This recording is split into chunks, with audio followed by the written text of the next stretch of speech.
باب ما قیل فی العمرہ عمرہ اور رقبہ. اگر کوئی آدمی تمہیں ہدیہ دے، امتحان میں آیا تھا یہ سوال کہ عمرہ جائز ہے کہ ناجائز. یہ دیکھو اس میں تو لکھا ہے کہ عمرہ ناجائز ہے، تو یہ مطلب عمرہ سے وہ حج عمرہ والا عمرہ نہیں. اگر کوئی آدمی تم کو کوئی ہدیہ دے اور یہ کہہ کہ یہ ہدیہ تمہاری زندگی تک ہے، تمہارے مرنے کے بعد یہ ہدیہ یہ مجھے واپس مل جائے گا. عام مطلب یہ ہوتا ہے کہ کوئی آدمی کسی دوسری شادی کرنا چاہتا ہے تو دوسری شادی کرنے وہ دوسری عورت جو ہوتی ہے وہ مطالبہ کرتے ہے کہ 5 من یا کیا ہے 5 بیگھہ زمین میرے نام کر دو.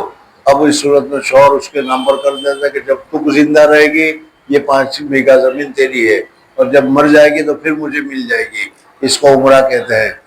یہ ہمارے یہاں ہدیہ یا عمرہ، ہدیہ میں جو بھی دیا جائے وہ دائمی طور پر ہوتا ہے، وقتی طور پر ہدیہ نہیں. 5 سال کے لیے ہدیہ ہے، 6 سال کے لیے ہدیہ ہے، یہ صحیح نہیں ہے. جی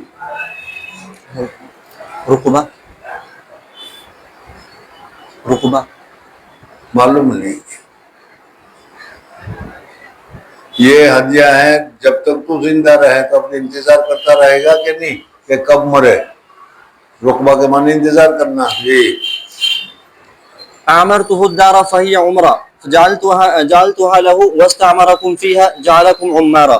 حدثنا ابو نعيم قال حدثنا شيبان عن يحيى عن ابي سلمة عن جابر رضي الله تعالى عنه اگر قال کسی نے عمرہ کے طور پر جیون پرینت حیات تک کے لیے بخشش دیا ہے وہ حیات تک نہیں ہوگا، پرماننٹ ہو جائے گا، دائمی ہو جائے گا. جی قضى النبي صلى الله عليه وسلم بالعمرة أنها لمن وهبت له. حدثنا حفص بن عمر رضي الله تعالى عنهما قال حدثنا همام قال حدثنا قتادة قال حدثني النضر بن أنس عن بشير بن نهيك عن أبي هريرة رضي الله تعالى عنه عن النبي صلى الله عليه وسلم قال العمرة جائزة. عمرہ اگر کسی نے دیا زندگی کے جب تک تیری زندگی ہے وہاں تک تیرے ہدیہ تیرے لیے ہدیہ ہے، یہ کہ کر دیا ہے تو وہ ہدیہ زندگی تک نہیں ہوگا بلکہ پرماننٹ ہو جائے گا. وقال عطاء حدثني جابر رضي الله تعالى عنه عن النبي صلى الله عليه وسلم نحوه. باب من استعار من الناس